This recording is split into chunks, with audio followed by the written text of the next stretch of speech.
आवे के बा, अभी पंडाल सजावे के बा, माई के चुनरी ले आवे के बा, अभी पंडाल सजावे के बा। अच्छा ठीक बा।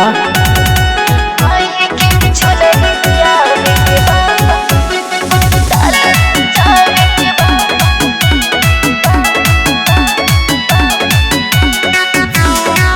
म्यूजिक बाय बैलेंस सुरीला। अभी पंडाल सजावे के बा,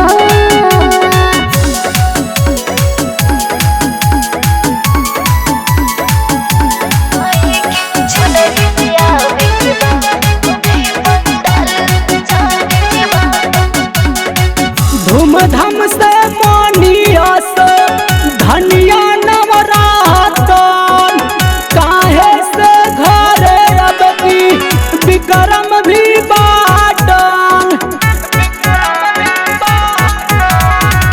सालने सख्या जी के घरे बोलाइब, राम मिलन रखवाला से भजन गवाइब।